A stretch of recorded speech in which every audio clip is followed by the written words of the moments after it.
안녕하세요. 임광현 목사입니다. 오늘은 바이블 아카데미 6과 신명기 다 같이 공부하는 시간 갖도록 하겠습니다. 지금까지 이제 벌써 이제 6과가 된 거죠. 이제 신명기까지 이렇게 왔는데 다들 잘 열심히 성경을 읽으시면서 또 이 바이블 아카데미에 참석하고 계시는 우리 사랑하는 성도님들 주님의 이름으로 축복합니다. 그럼 오늘 이제 신명기에 대해서 좀 살펴보는 시간을 갖도록 하겠습니다. 신명기 한자로는 이렇게 쓰고요. 원래 이름의 뜻은 두테로노미온, 두 번째 율법이라는 그러한 뜻을 가지고 있습니다. 근데 이제 이렇게 이야기하는 이유가 신명기 17장 18절에 나오는 말씀을 가지고 이렇게 번역을 했는데 약간은 이제 좀 오역이다 이런 생각이 듭니다. 왜 그러냐면 이 두 번째 율법이라는 것은 첫 번째 율법이 있고 두 번째 게 있고 뭐 세 번째도 있고 뭐 이런 식으로 이제 생각을 할 수 있다는 것이죠. 그러나 신명기는 두 번째 율법이 아니라 이미 시나이산에서 주신 그 율법을 확대 해석한 또 적용한 그러한 말씀이라는 것이죠.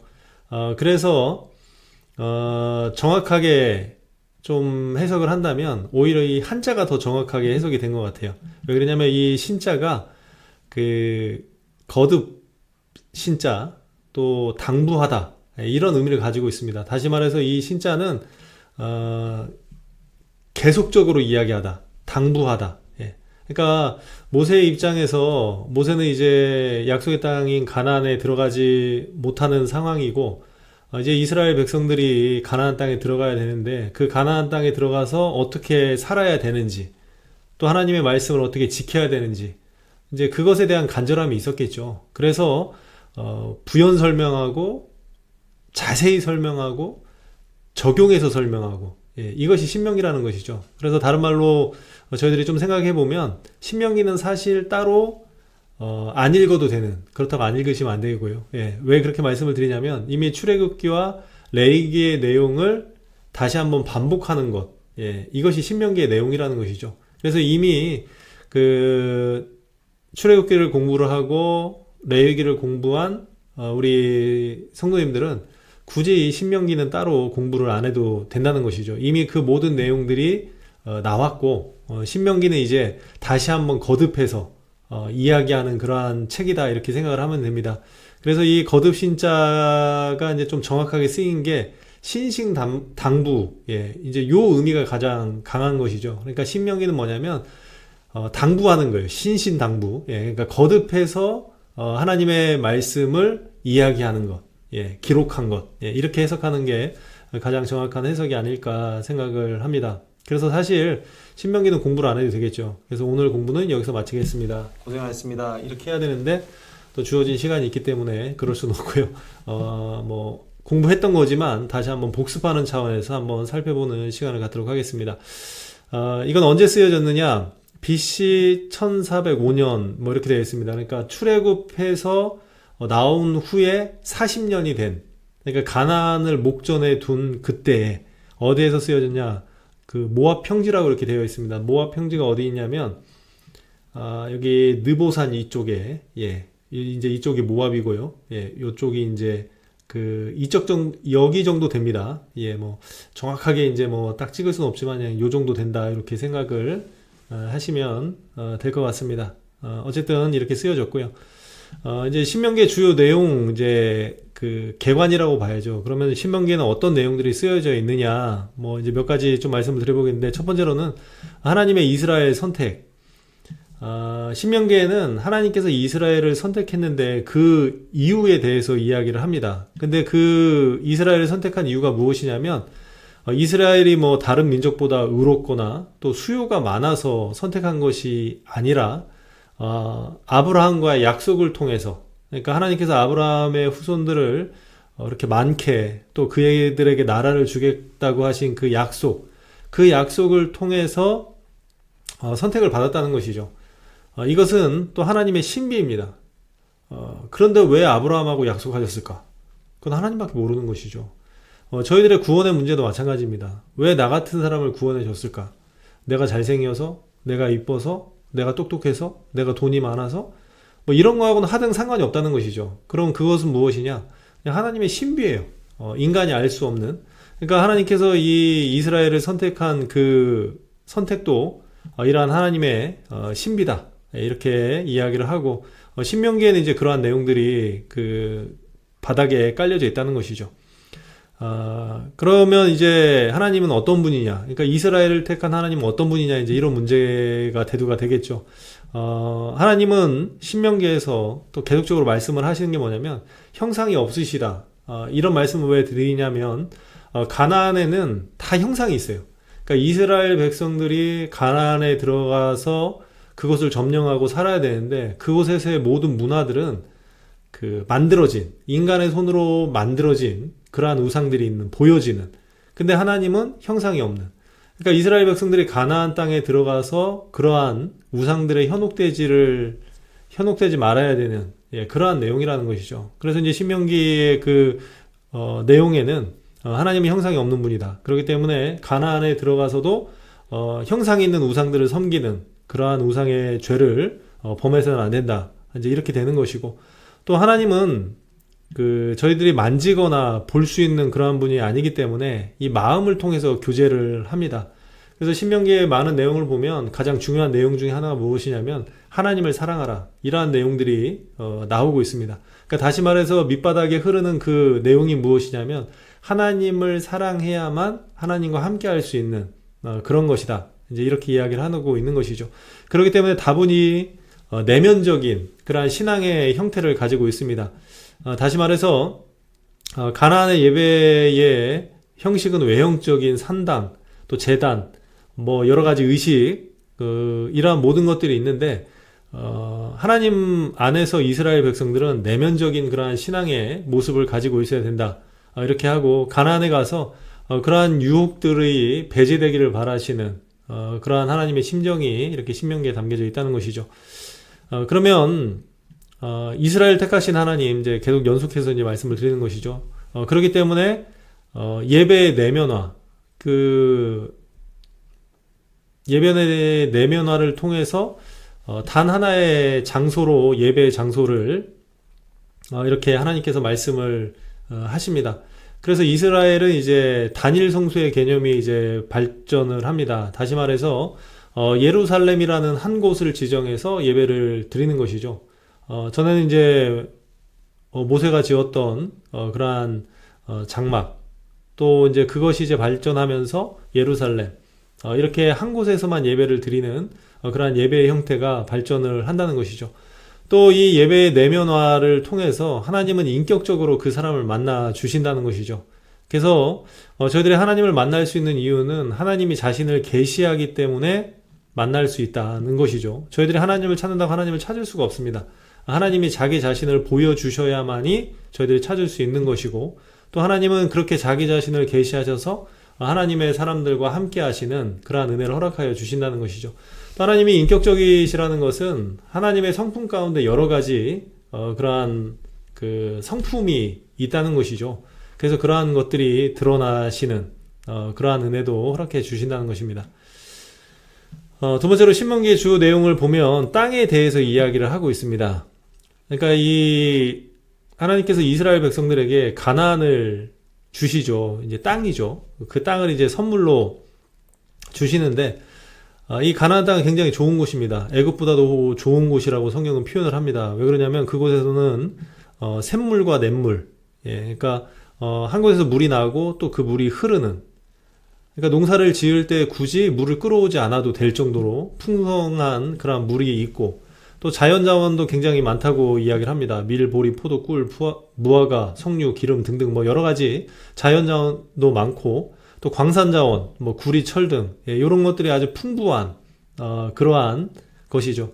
그러니까 하나님께서 이스라엘 백성들에게 땅을 주십니다. 근데 이제 중요한 것은 무엇이냐면 그 땅에서 그들이 생명을 누리고 살아갈 수 있는 그 시간이 장구하고 또 행복하게 살아가기 위해서는 하나님의 계명을 지킬 때 이것이 가능하다.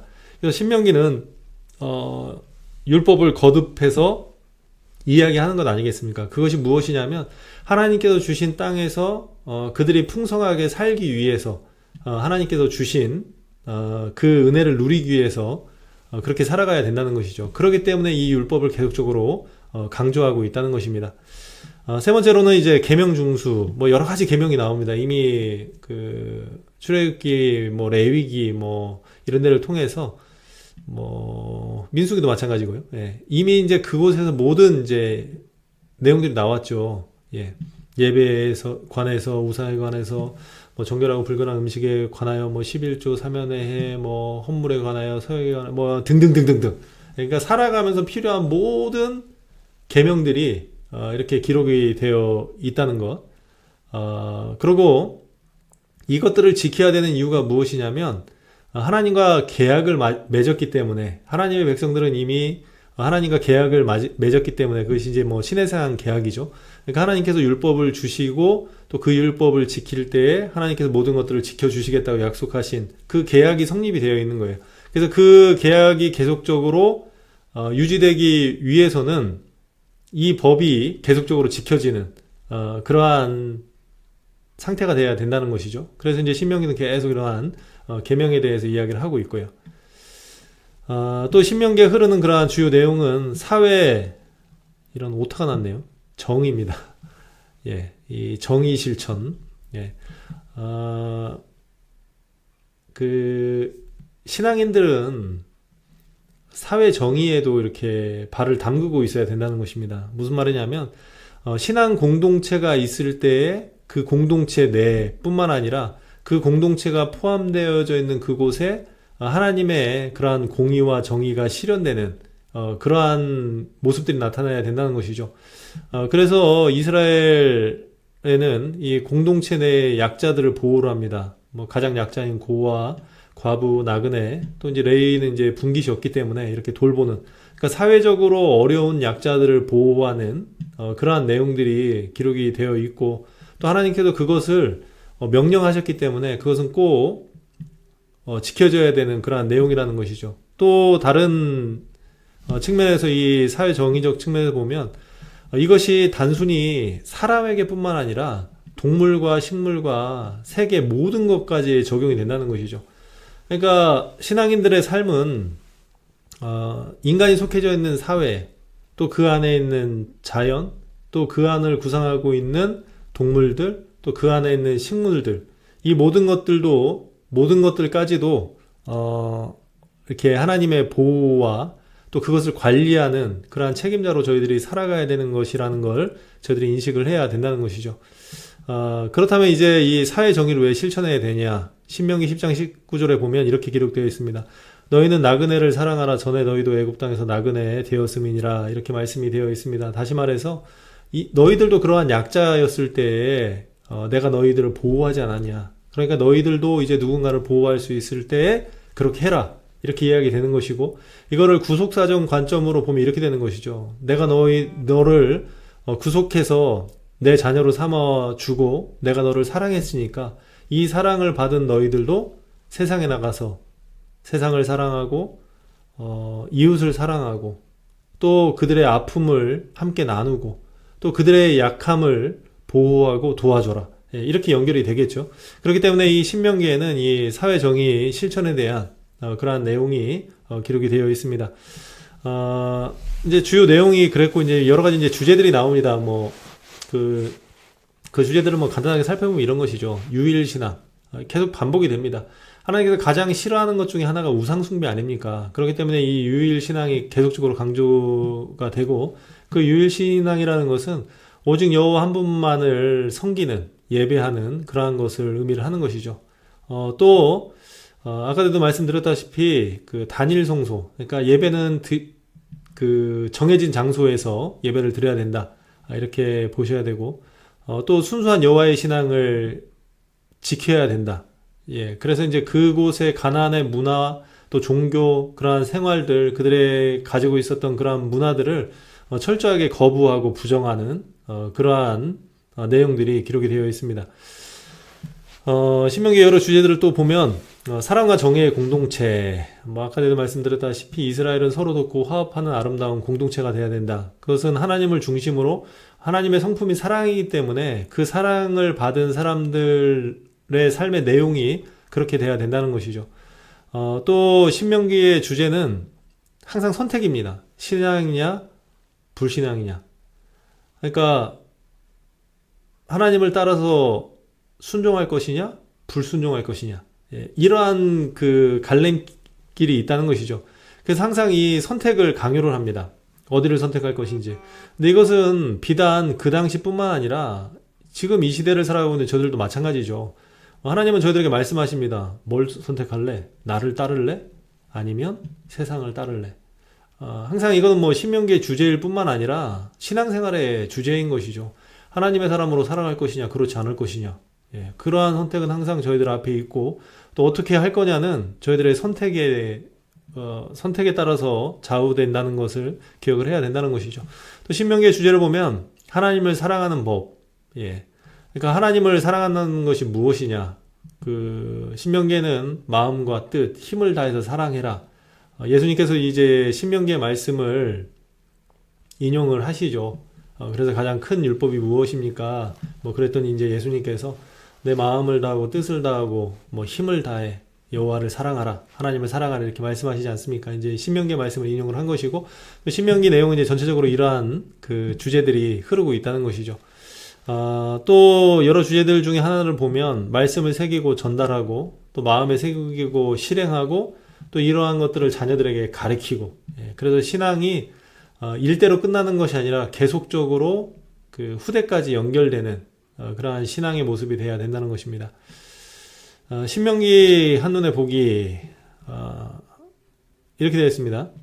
신명기는 모세의 새 설교로 되어 있습니다. 그러니까 설교 세 편이죠. 그래서 이제 첫 번째 설교가 이제 이렇게 1장 1절에서 4장 43절까지 이제 첫 번째 설교고, 두 번째 설교는 4장 44절부터 26장 마지막 절까지, 세 번째 설교는 27장 1절에서 34장 12절까지 이제 세 번째 설교로 이렇게 구성이 되어 있다는 것이죠.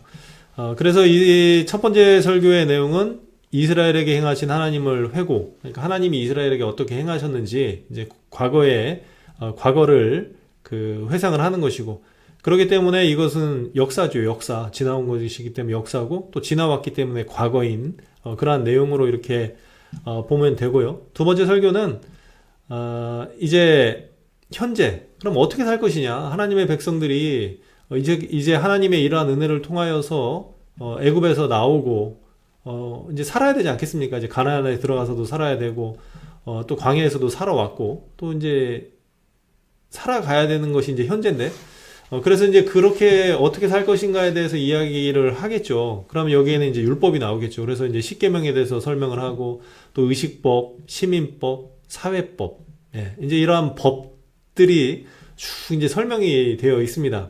뭐 이제 읽어보시면 알고, 이제 조금 공부하면서 보면은 뭐 아는 내용이라 생각합니다.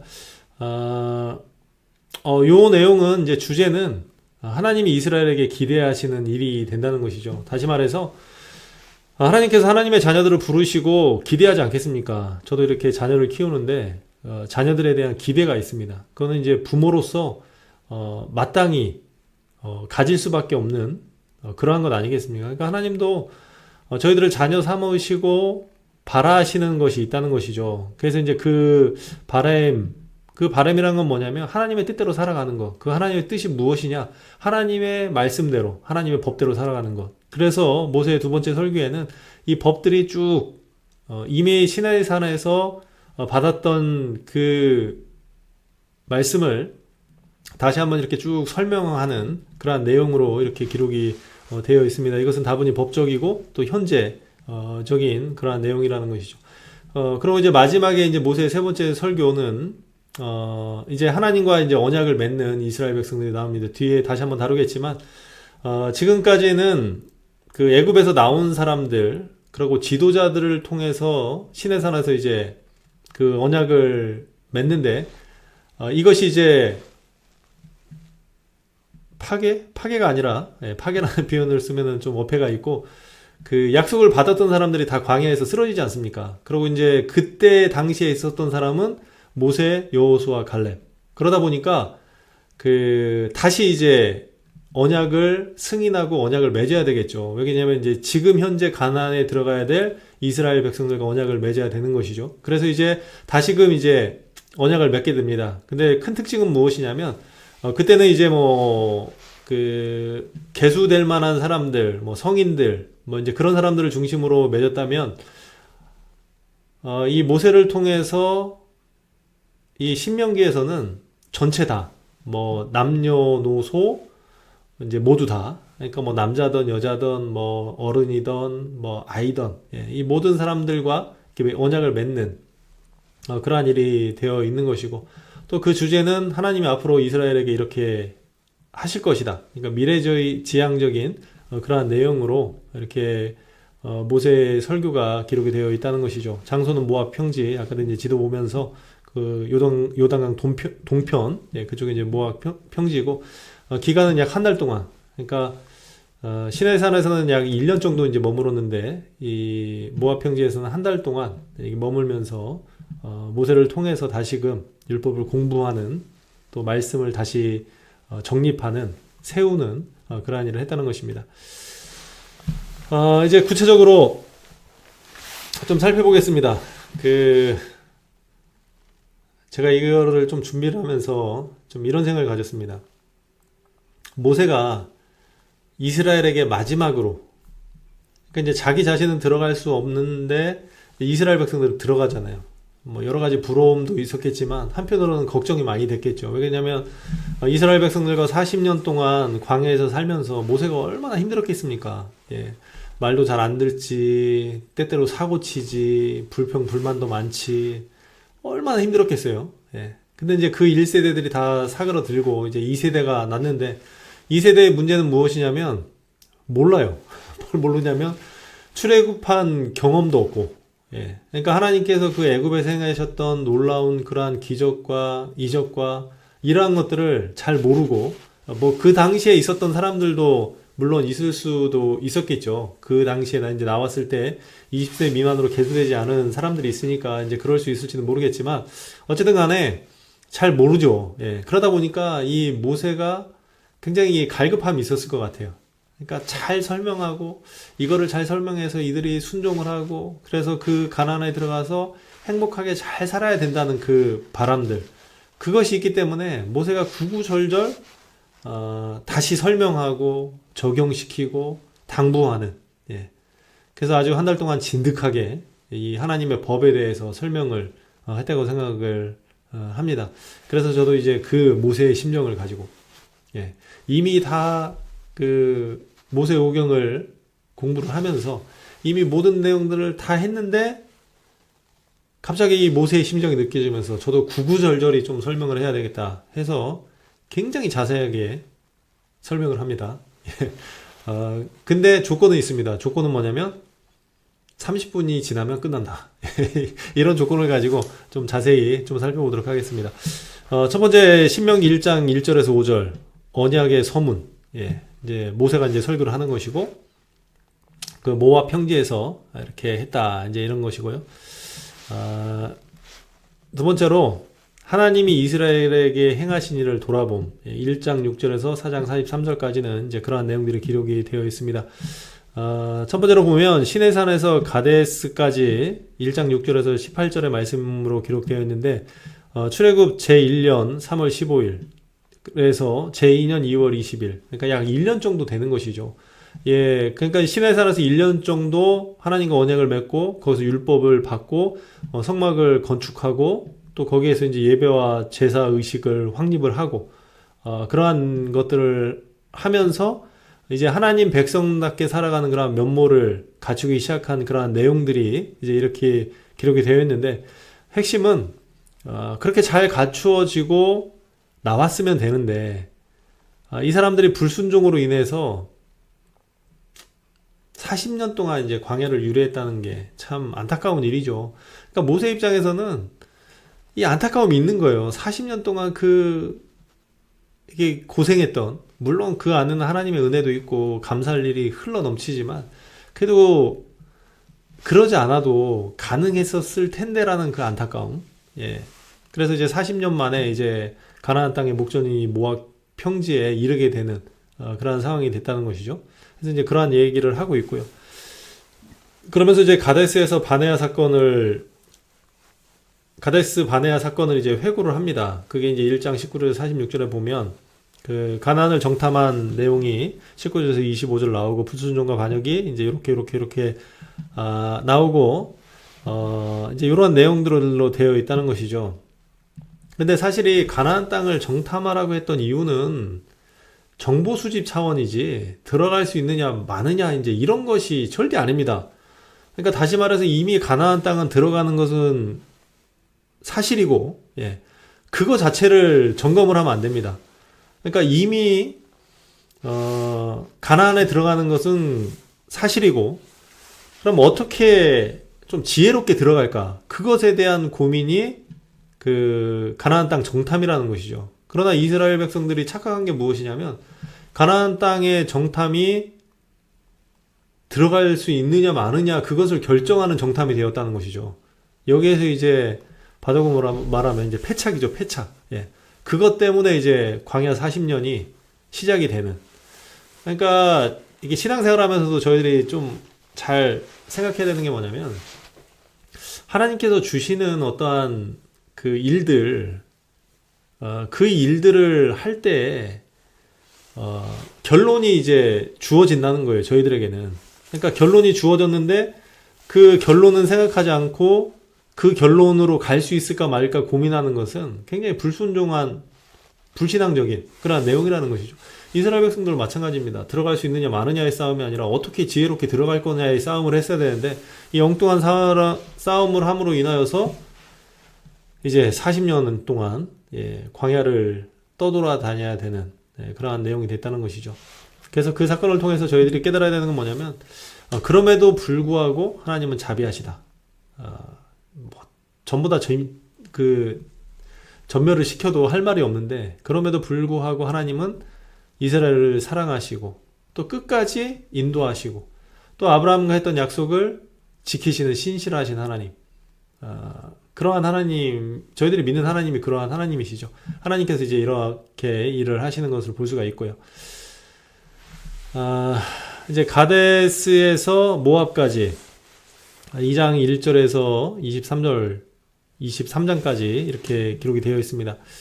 23절까지 이렇게 기록이 되어 있는데 그 내용을 살짝 살펴보면 굉장히 자세한 거죠. 지금 이제 그 30분이 거의 다 돼가는데 에돔에 관한 명령이 있습니다. 근데 이 에돔을 공격하지 말라고 하죠. 그 왜 그러냐면 에돔이 에서의 후손이잖아요. 에서는 야곱의 형인 것이고, 그러다 보니까 하나님께서 이 에돔에게 긍휼을 베풀어 주십니다. 이 또한 아브라함의 후손이기 때문에. 그래서 이제 이스라엘 백성들 입장에서는 그 지름길로 갈 수 있었는데 이렇게 우회해서 이렇게 가게 됩니다. 근데 이 에돔을 절멸시키지 않은 그 안에는 하나님께서는 모든 사람들을 구속하시기 원하시는 그러한 그 하나님의 심정이 있다는 것이고, 또 하나는 내가 보기에 좋은 것과 하나님의 뜻을 구분해야 된다는 것이죠. 신앙생활하면서 저희들이 잘 가지고 있어야 되는 생각 중에 하나가 무엇이냐면 나는 이게 좋아 보이는데 하나님은 그렇지 않게 이야기를 하시는 것이죠. 그러니까 빠른 길로 가면 좋은데 하나님께서 에돔 땅을 거치지 말고 돌아가라고. 그러다 보니까 이제 먼 길을 돌아서 가죠. 근데 그것이 하나님의 뜻이기 때문에 그렇게 해야 된다는 것이죠. 어쨌든 간에 이제 그런 내용이고. 근데 신기한 거는 그 이스라엘 백성들이 40년 동안 광야에서 방황을 했는데 2장 7절의 말씀에 보면 내 하나님 여호와께서 내가 하시는 모든 일에 내게 복을 주시고 내가 이 큰 광야에 두루 다님을 알고 내 하나님 여호와께서 이 40년 동안 너와 함께 하였으므로 내가 부족함이 없었느니라. 이스라엘 백성들이 참 신기한 게요. 40년 동안 농사도 짓지도 않고 옷을 새로 만들지도 않고 그랬는데 이 모든 것들이 아무렇지도 않게 40년 동안 살았다는 거. 하나님께서 그러니까 모세가 이스라엘의 과거를 회고를 하면서 들었던 생각이 뭐냐면 하나님께서는 이스라엘을 사랑하신다. 이스라엘을 사랑하신다는 것은 무엇이냐면 이런 것이죠. 어렵고 힘들어도 계속 보호하고 계셨다는 거예요. 뭐 자세한 내용을 살펴보면 그 의복이 헤어지지도 않고 또 그 발이 부러트지도 않고 뭐 추울 때 구름 기둥과 불 기둥으로 또 더울 때 또 그렇게 하나님께 도와주시고 하나님께서 이러한 일들을 계속 해가시고 계셨다는 것이죠. 예, 그래서 이스라엘 백성들은 어렵고 힘들었지만 부족함은 없는. 예, 저희들도 사실 그렇습니다. 저희도 어렵고 힘들다고 하는데 부족함보다는 갈급함이죠. 예, 그러니까 다른 사람도 저 정도고 나도 그렇게 살고 싶다는 생각 때문에 그 갈급한 거지. 사실 하나님께서 웬만큼 부족하지 않게, 아니 신앙인에게는 하나님께서 부족함이 없이 채워주시는 은혜가 항상 있다는 것이죠. 어쨌든 간에 이스라엘의 40년의 광야는 이제 그런 생활이었고요. 또 이 룻의 자녀에 관한 명령이 나옵니다. 2장 9절에서 23절에 보면 그 룻의 자손은 누구냐면 큰 딸이 낳은 모압, 그 작은 딸이 낳은 암몬. 예. 그러니까 이 모압과 암몬은 롯과 그 딸이 낳은 굉장히 비정상적으로 낳은 그러한 자녀들이죠. 근데 이제 하나님은 그것도 그 공격하지 말라고 이렇게 이야기를 하십니다. 그것은 무엇이냐면 그들 또한 이스라엘 형제이기 때문에. 그리고 또 재밌는 사실은 이 모압 족속을 그 진멸하지 않았기 때문에 예수 그리스도의 조상인 이 룻이 이 모압 족속 아닙니까?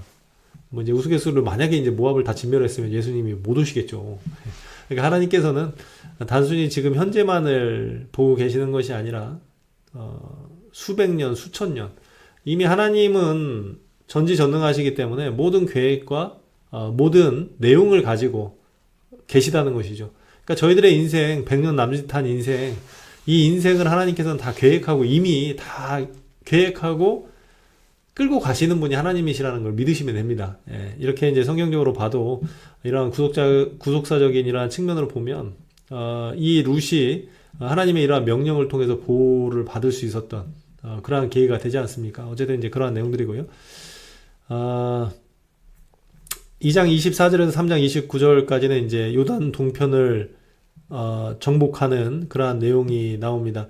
여기 보면 그 이스라엘 백성들이 하나님께서 싸우라고 하는 민족이 있습니다. 근데 이 시온은 그 정복하려고 했던 가나안 땅과는 조금 무관한 그러한 곳이었습니다. 이스라엘의 주요 공격 대상이 아니었다는 것이죠. 그럼에도 불구하고 이스라엘의 1차 공격 목표가 됩니다. 그것은 무엇이냐면 이스라엘 백성들이 시온과 싸우려고 한 것이 아니라 그곳을 지나가려고 했는데 그것 자체를 거부를 하죠. 예, 그래서 싸우게 되었다는 것이죠. 근데 이제 이제 표면적인 이유는 그런 것이지만 실제적인 이제 영적인 그러한 이유는 그들의 마음이 완악해졌고 또 아브라함 때부터 멸망당하기로 예정되었던 그리고 이것이 이제 400년 동안 유보가 되었죠. 이미 그 당시에 죄가 관영했음에도 불구하고 하나님께서 300년 동안 이제 유보를 해주셨는데 그들이 끝내는 돌이키지 않고 이렇게 죽게 되는, 진멸당하게 되는 그런 내용이 기록이 되어 있고요. 뭐 이제 저희들에게 주시는 교훈은 하나님의 말씀을 듣지 않는 자들의 결과는 이제 멸망이고, 하나님은 당신의 거룩한 뜻과 섭리로 역사를 이끌어 가시는, 또 오타가 났네요. 가시는 우주의 절대적 통치자라는 것. 또 하나님의 자비로우신 은혜와 긍휼에서 제외된 자에게 기다리는 것은 오직 철저한 하나님의 공의의 심판뿐이다. 그렇기 때문에 하나님 안에서 제외되지 않도록 제외된 신앙을 잘 가져야 된다. 뭐 이제 이런 교훈을 얻을 수가 있고요. 3장 1절에서 11절의 말씀은 바산 왕국의 정복에 대해서 이렇게 기록이 되어 있습니다. 이스라엘의 대적자인 바산 왕 옥을 쳐부순 그러한 사건인데요. 시온이 이스라엘에게 무참하게 패배했음을 알고 있음에도 불구하고 이스라엘에게 대적합니다. 자신의 힘과 능력을 맹신한 자들의 결과죠. 시온보다는 이 바산 왕국이 더 강한, 그러니까 뭐 시온 정도야 이길 수 있지만 우리를 이길 수 있겠어, 이제 이런 마음으로 달라 들어갔다가 이제 패망을 하죠. 그런 다음에 이제 정복지에 분배를 합니다. 뭐 이제 성경 내용 읽어보시면 이제 뭐 나오니까 이렇게 이제 분배를 받고, 근데 이제 그들이 분배를 받고도 계속적인 이제 전쟁에 참여를 합니다. 그러니까 그들이 이제 신앙생활 하다 보면 하나님께 주신 은혜를 누리는 사람들이 있잖아요. 계속 치열하게 싸워야 되는 사람들도 있고, 또 이미 하나님께 주신 은혜를 풍성히 누리는 사람들도 있는데, 그 풍성히 누리는 사람들이 그거에 만족하면 안 된다는 것이죠. 이미 다 정복했기 때문에 나는 만족하다가 아니라 다른 사람을 도와서 계속 하나님의 나라를 확장시켜 나가야 되는 그러한 사명이 있다는 것이죠. 3장 23절에서 29절 지도권 이양에 대해서 이렇게 나옵니다. 하나님께서 모세가 간구를 하죠. 얼마나 들어가고 싶었겠어요. 애굽에서 나온 목적이 가나안을 향하는 것이었고 또 40년 동안 고생하면서도 그 신앙을 지켰던 그 이면에는 그 나라를 꿈꾸고 가고 싶은 그 모세의 간절함이 있지 않았겠습니까? 근데 하나님께서 거절을 하시죠. 너는 안 된다. 너는 못 들어간다. 대신 여호수아가 이제 들어갈 것이다. 이런 말을 했을 때 모세 입장에서는 모세는 뭐 그러지 않았겠지만 그냥 제가 이제 인간적인 생각으로는 참 하나님 조금 섭섭하네요. 이럴 수도 있었으리라 생각을 합니다. 신앙생활 하다 보면 이제 그런 감정이 들 때가 있죠. 하나님 이렇게 해주시면 좋을 것 같은데 하나님 왜 그거를 안 해주세요? 이렇게 거절할 때 이제 그런 생각이 드는데 중요한 건 뭐냐면 하나님의 계획은 인간의 생각과 다를 수가 있음을 인정을 해야 됩니다. 그러니까 신앙생활 하면서 가장 저희들의 신앙의 밑바탕에 있어야 되는 신앙 고백이 뭐냐면 하나님은 무조건 옳습니다. 하나님 내가 옳은 건 없어요. 하나님은 무조건 옳습니다. 그러나 저희들은 내가 옳다고 우길 때가 많죠.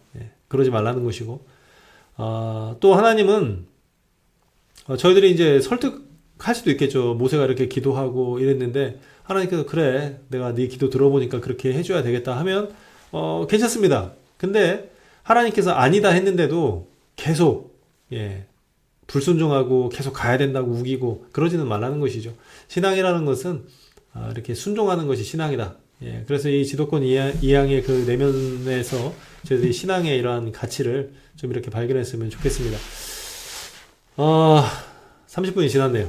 오늘 여기까지 하고 아직 많이 남았습니다. 다음 시간에 다시 신명기 두 번째 시간으로 만나 뵙도록 하겠습니다. 건강하세요.